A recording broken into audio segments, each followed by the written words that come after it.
En el año 63 a.C., el comandante Pompeyo entró en Jerusalén y a partir de ese momento Roma se hizo con el control político y el control social de Palestina. Y desde entonces, desde ese momento, se suscitó entre el pueblo todo una serie de deseos mesiánicos. Hacía 400 años que el Señor no había levantado profeta en Israel.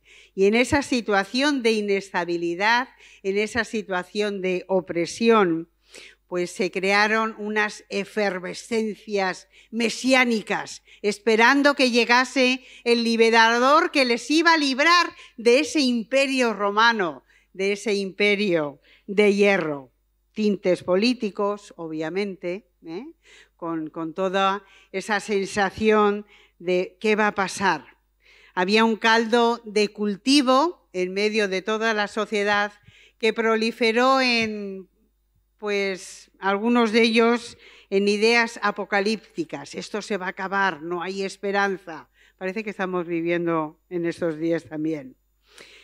El comienzo de nuestra era, tras la muerte de Herodes el Grande, recordáis, el de la matanza de los niños cuando nació el Señor Jesús, la tensión en medio del pueblo aumentó todavía más. Había muerto este rey y las autoridades romanas no sabían qué hacer con toda esa efervescencia social que se estaba debatiendo allí en toda esta región.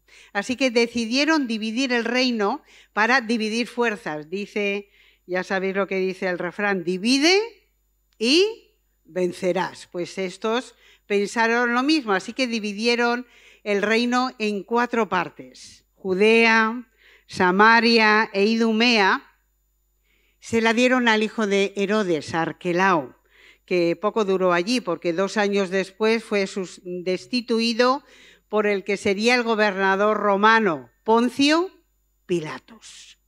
Galilea y Perea se la dieron a Herodes Antipas. Como estaba allí en el norte, allí eso no le importaba mucho a la gente. Herodes Antipas fue el que en el juicio del Señor Jesús, Poncio le llevó cuando se enteró que era de Galilea y le dijo, que le juzgue Herodes Antipas. Y Herodes dijo, yo no, a mí no me metas en vuestros líos, y no quiso saber nada. El nieto de Herodes, Agripa I, fue el último rey que gobernó toda esa totalidad de Palestina y según nos cuenta el médico Lucas en el libro de Hechos, fue el que encarceló a Pedro cuando predicó en el templo y el que después asesinó al apóstol Santiago. Por cierto, Santiago no llegó a Galicia, ya estaba muerto. No sé quién sería ese que llegó, pero desde luego no era el apóstol Santiago. Y después sería su hijo, Agripa II, el que gobernó y estalló entonces una revolución tremenda, política y social en ese tiempo, hasta el punto que en el año 70 el emperador Tito entró, el general Tito, perdón, entró y anexionó todo lo que era Palestina a Siria. Revueltas, situación política inestable, sensación de falta de libertad, sin saber qué les deparaba el futuro y esperando y anhelando que se levantase alguien que cambiase y que renovase toda esta situación. Las continuas revueltas que se organizaron en todos estos años hacían presagiar cambios. La gente deseaba cambiar, pero ninguno de ellos sospechaba que había un cambio que se estaba produciendo muy diferente a lo que ellos estaban pensando o a lo que ellos estaban imaginando que tenían que ser las cosas, pero que estaba ocurriendo en medio de ellos y no se daban cuenta de lo que ocurría. En las aldeas de Galilea, al norte, en esa zona donde todo el mundo miraba y cuando alguien tenía acento de Galilea, le miraban con mala cara porque era menospreciado. Decía Flavio Josefo, un historiador de la época, hablando de este cambio, se ha levantado un hombre llamado Jesús, que tuvo buena conducta y era conocido por ser virtuoso. Este maestro, este hombre que se levanta en estas ciudades de Galilea, daría las claves para alcanzar la felicidad verdadera, que anhelaban toda esa sociedad, esa libertad que ellos deseaban y no sabían cómo gestionarla. Un hombre sentado en una montaña junto al lago de Genesaret empezó a hablar de lo que significaba la verdadera libertad, de lo que significaba encontrar la felicidad. Y puedes ir a Mateo capítulo 5 y leer lo que se llaman las bienaventuranzas. Fortuna, dichoso, feliz el hombre que ocurre con esto. Y así él empezó a decir, afortunados los que reconocen su necesidad espiritual, porque el reino de Dios les pertenece. Afortunados los que están tristes, porque Dios los consolará. Afortunados los que son humildes, porque la tierra que Dios prometió será para ellos.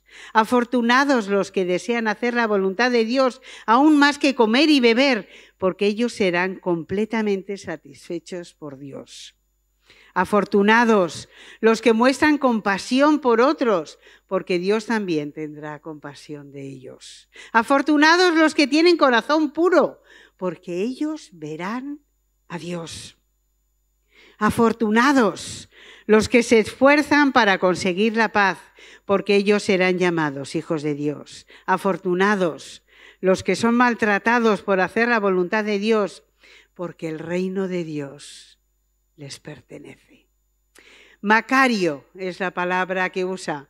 A veces hemos pensado que Macario era un nombre paleto de pueblo, de estos antiguo, pero significa feliz, afortunado, dichoso.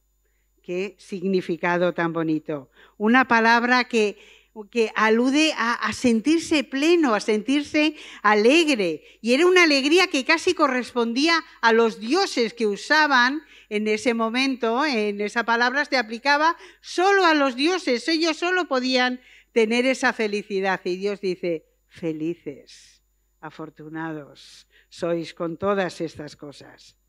Proviene de la palabra en el Antiguo Testamento, que tenía que ver también con alegría, con felicidad, muy relacionada con la fortuna, con las posesiones materiales también.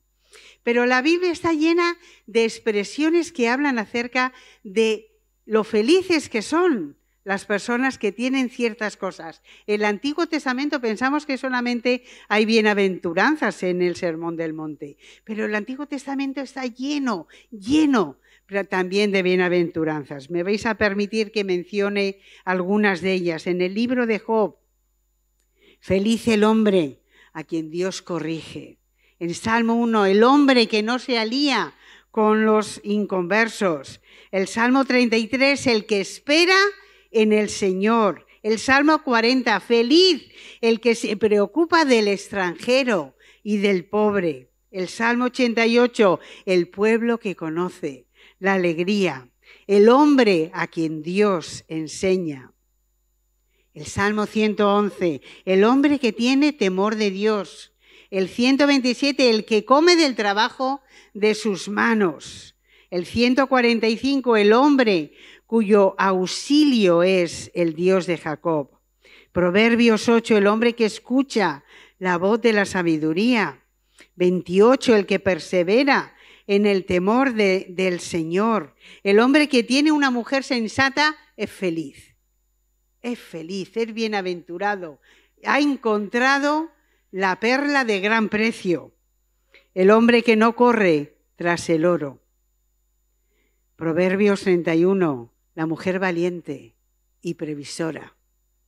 Cantares, la esposa amada. Salmo 83, los que habitan en la casa del Señor. Isaías 30, feliz los que aguardan al Señor. Está lleno el Antiguo Testamento de bienaventuranzas. Bienaventuranzas, esa alegría que procede de una vida que se ajusta a la sabiduría, a esa sabiduría que proviene de la ley del Señor. En esos macarismos del Nuevo Testamento, a diferencia del mundo griego que buscaba pues la felicidad en las cosas materiales, en lo que me rodeaba, en los valores humanos, desaparecen bajo el valor supremo del reino de los cielos, hermanos. Desaparecen. Los evangelios están llenos de bienaventuranzas, porque el Señor, aparte de todas estas, dio otras 20 bienaventuranzas por diferentes causas.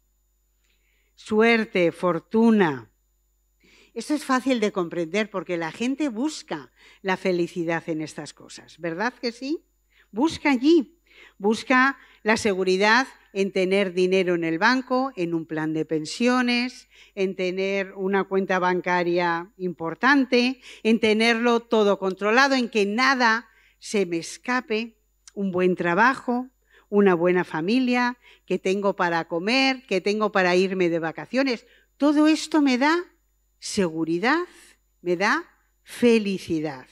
Por eso los que estaban alrededor en ese monte, escuchando a este hombre, a este maestro, y le escuchan decir, feliz los pobres de espíritu, le miran a algunos y dicen, a este hombre se le ha ido la olla. Este hombre está loco.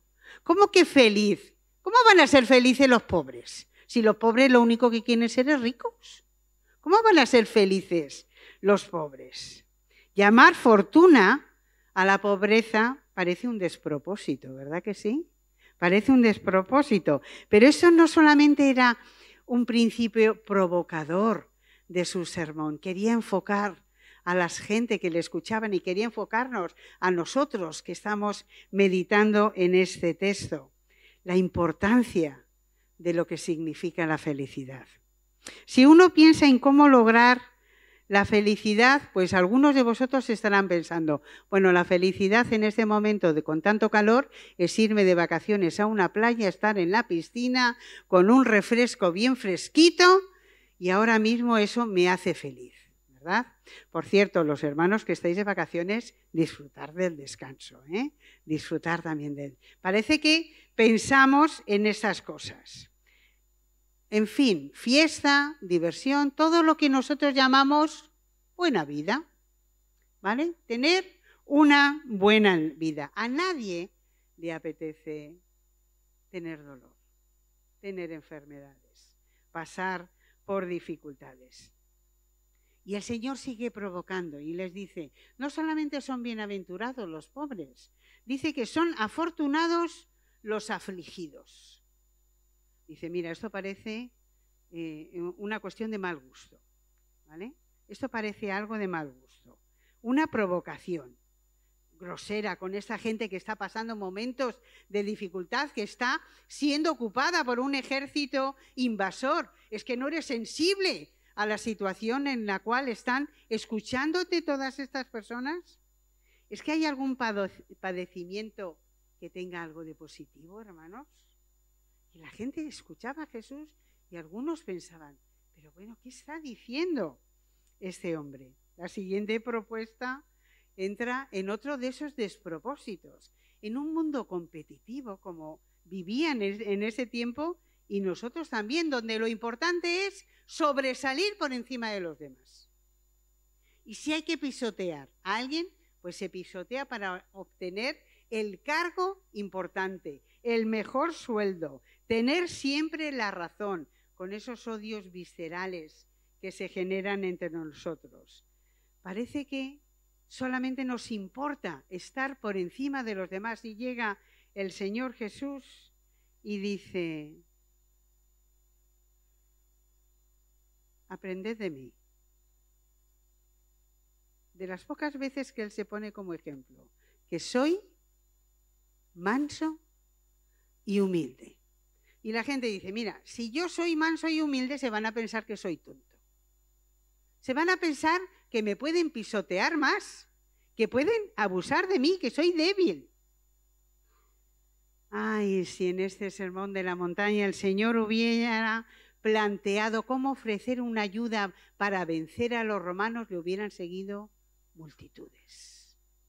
le hubieran aclamado con gloria. Aquí está nuestro libertador. Pero él está hablando de otras cosas muy diferentes. No se trata más que de promesas de sabiduría para un camino para alcanzar la felicidad verdadera, no egoísta, no imposible, aún para aquel que está sometido, aún para aquel que está pasando necesidades, para aquel que ha venido a seguirme y a seguir mis palabras. Las bienaventuranzas, hermanos, son un autorretrato de Jesús. Ahí está su carácter expresado, esa humildad, esa falta de soberbia, esa falta de orgullo. Él decía, cuando nos se pone de ejemplo, dice, así hallaréis descanso para vuestras almas. Y con esa sencillez y con esa humildad muere en una cruz. Muere en una cruz del Calvario, injustamente tratado, con mentiras, acusaciones falsas. Pero su muerte no fue un fracaso, no fue una desgracia estéril, todo lo contrario. Todo el mundo debía de pensar, acabamos con él. Acabamos con este hombre que iba a causar una revuelta en el pueblo. Eso pensaban las autoridades, los religiosos de la época. Lo que no se dieron cuenta es que allí empezaba la victoria para el ser humano, muriendo en esa cruz. En tiempos de cambios como los que se estaban operando allí en Palestina en aquel momento, la respuesta del Señor Jesús debía de parecer para muchos un grupo de perdedores, un grupo de mindunguis que no saben ni a dónde van, resignados a estos poderes y dominados y maltratados por ellos. Sin embargo, 21 siglos después de este momento, podemos comprobar el fruto de esas máximas dichas en ese monte.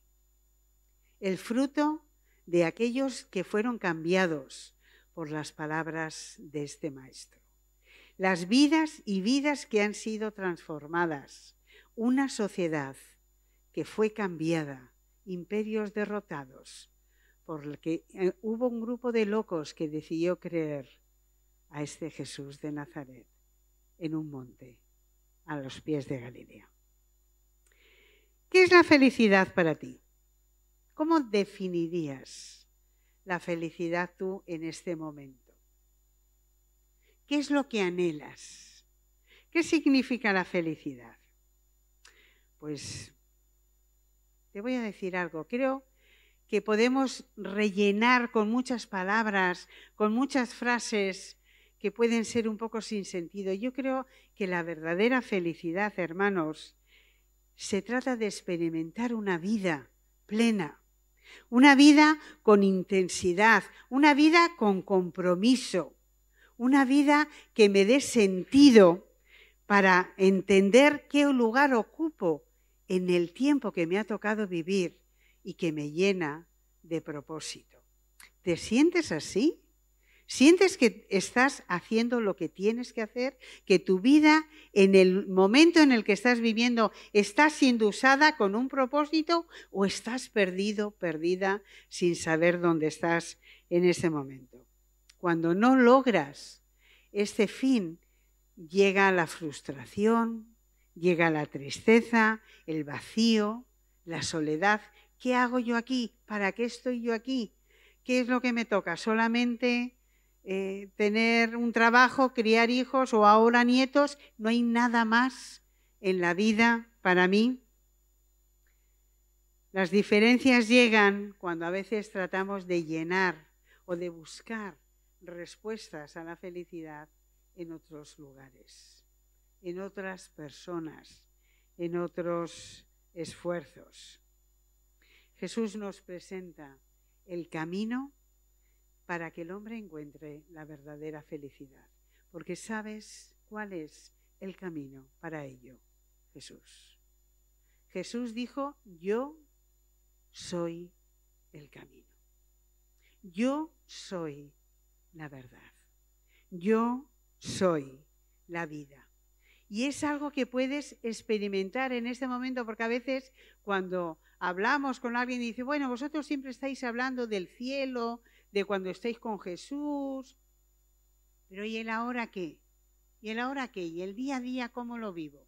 ¿La felicidad me espera en la eternidad? Claro que sí, pero si no vivo mi felicidad hoy, de nada me vale ese futuro.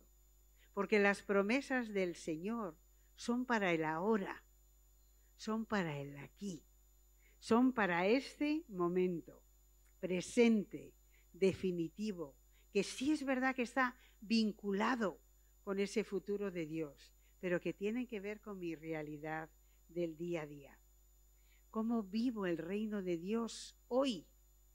¿Cómo aplico los principios éticos del reino de los cielos en mi día a día, en el año del Señor que me ha tocado vivir? ¿Cómo lo aplico? ¿Soy feliz o estoy con una sensación de vacío? Hoy es tiempo de encontrar paz. Hoy es tiempo de encontrar esa armonía interior que todo el mundo se acercaba a Jesús y le andaba buscando. Hoy es momento de que escuches la voz del Señor y que no pienses, este es otro más que viene diciendo tonterías. O este está loco, es imposible para mí seguir lo que dice el Señor Jesús. Es imposible. Yo no puedo amar a los enemigos. ¿Cómo voy a perdonar tantas veces? Es imposible para mí. Esto es para unos cuantos beatos que se lo creen, pero esto no es para mí en este día. Y sigues buscando, tratando de dar respuesta donde no debes. ¿Sabes? El enemigo número 1 del reino de Dios es la ambición, el afán de poder, la necesidad de oprimir a otro. Recordad lo que el Señor les dijo a sus discípulos: no podéis servir a dos señores. No podéis servir al Dios y al dinero. La práctica, esa praxis del Señor Jesús en su vida diaria es el único camino para poder entender las bienaventuranzas. Poder entender qué es lo que el Señor quiso decir con cada una de ellas. Nos está diciendo que hay otro mundo que es posible, otra manera de enfrentar mi realidad que es posible, que puedo lograrlo con la ayuda del Señor. Rompe esquemas de felicidad del mundo, el Señor Jesús. Rompió todos los esquemas en ese tiempo. La gente iba a verle, se quedaba asombrada por la autoridad con la que él hablaba. Y muchos de ellos, en algunos momentos, cuando estaba explicando, dice la Escritura que dijeron: esto es muy duro para nosotros. Se dieron la vuelta y ahí le dejaron hablando solo. Un grupo pequeño fue haciéndose más fuerte a su alrededor. Ni con el poder ni con la riqueza cambiaremos la sociedad. Cambiaremos este mundo cuando el hombre cambie por dentro. Cuando el hombre cambie por dentro. En una ocasión, un padre con una niña estaba trabajando y tenía a la niña pequeña allí a su lado, al lado de la mesa, y no sabía qué hacer. Ella quería atención del padre y le dijo: mira, te voy a dar este recorte, y tenía una hoja de periódico con un mapa y se lo hizo en pedazos. Dijo: mira, aquí lo tienes, a ver si puedes arreglar el mundo, a ver si puedes colocar este mundo y lo puedes hacer como si fuera un puzzle.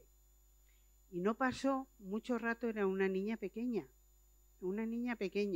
tenía 6 años nada más. Al poco rato llegó la niña y le entregó el mapa completo, colocado cada país en su sitio. El padre miraba a su hija con unos ojos de: Dios mío, tengo una genio por hija, ¿cómo es posible? Si no, ni yo sé a veces dónde están algunos países, ¿cómo es posible que mi hija de 6 años haya sido capaz de arreglar el mundo? Y le preguntó: ¿cómo lo has hecho, cariño? ¿Es que te han enseñado en el colegio cómo colocar todos los países, cómo poner este mundo en orden? Y ella dijo: no, papá, yo no conozco el mundo. Y dio la vuelta a la hoja.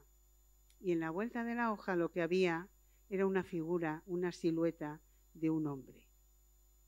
Y dijo, yo no sé dónde está el mundo, pero sí sé dónde están los brazos, los pies, la cabeza, el cuerpo. Y lo que ella había hecho ha sido colocar las partes de un hombre. Porque si queremos cambiar la sociedad, si queremos cambiar el mundo, lo primero que tenemos que cambiar es al hombre. Es al hombre, hermanos. Es dentro. El cambio es interno, no es externo. La gente en los tiempos de Jesús quería cambiar todas esas cosas por fuera. Y Dios venía a transformar. Cambio interno, interior. Y rompía todos los moldes. Y parecía que era un provocador, pero era la única manera de poder entender el camino a la felicidad. No sé dónde lo buscas en esta mañana. No sé los que nos estáis viendo por redes qué estás esperando. Pero si hay alguien que puede cambiar vidas y que es el encuentro de felicidad, es Jesucristo. Y nadie más que Él. Y seguir a Jesús es tener sentido en la vida. Y obedecer a Jesús es tener propósito en la vida. Qué interesante. Cómo cambia esquemas, modelos. Pero es la única manera. Y vidas y vidas y vidas de millones de personas así lo atestiguan. Así que en este día, hermanos, sí, Jesús era provocador, ya te digo. Felices, afortunados somos de poder encontrar al Señor. Felices, afortunados somos de haber encontrado aquel que cambia vidas. Feliz y afortunado serás si decides obedecer lo que el Señor quiere para ti. No busques en otros lugares. No malgastes el tiempo. Jesús es el camino. Jesús es la verdad. Jesús es la vida. Adoremos al Señor.